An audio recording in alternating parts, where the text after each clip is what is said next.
ఈ చెట్టును passion fruit అంటారు, కానీ అమెరికా పండ్లన్నీ కూడా అంటారు. నిమ్మ పండు అంత సైజులో కొంచెం పెద్దగా ఉంటాయి. లోపల చాలా బాగుంటుంది. 2 రకాలు ఉంటుంది. ఇది రెడ్ కలర్ ఉంటుంది, ఎల్లో కలర్ ఉంటుంది.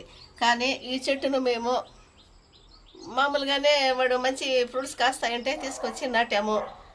దీనికి పెద్దగా డ్రమ్ము పెట్టి దీనిలో కష్టం మీద మన్ను ఎరువు వేసి బాగా పెట్టాము. కానీ ఫలితం ఏమిటి, చాలా పైకి అల్లుకొని పోయింది, కానీ పువ్వులైతే కాస్తుంది, కానీ ఎలాంటి ఫలితం లేదు. కాబట్టి మనం కొనేటప్పుడు ఆ చెట్లలో ఫ్రూట్స్ చెట్లు అయితే ఫ్రూట్స్ ఏదైనా ఉండాలా మనకు, లేదంటే ఫ్లవర్ చెట్టు అయినా ఫ్లవర్స్ ఉండాలి. ఆ చెట్లు చూసుకొని మనం జాగ్రత్తగా కొన్ని నాటితేనే మనం ఇంటికి తెచ్చి నాటితే వాటి ఫలితం వస్తుంది. లేకపోతే చూడండి, ఏమీ ఫలితం లేదు. దీనిలో ఏమి ఫలితం లేదు. పండు అనేది, ఒక కాయ అనేది కాయడం లేదు, పెద్దగా అల్లుకొని పోయింది. మా చిన్నోడేమో దీన్ని తీయకూడదు ఉండని అంటున్నాడు. వాడి సంతోషం కోసం అలాగే పెట్టేసాము. ఊరికే ఫ్రూట్ చెట్టుని నాటామా, కానీ దీనిలో ఎలాంటి ఫలితం లేదు.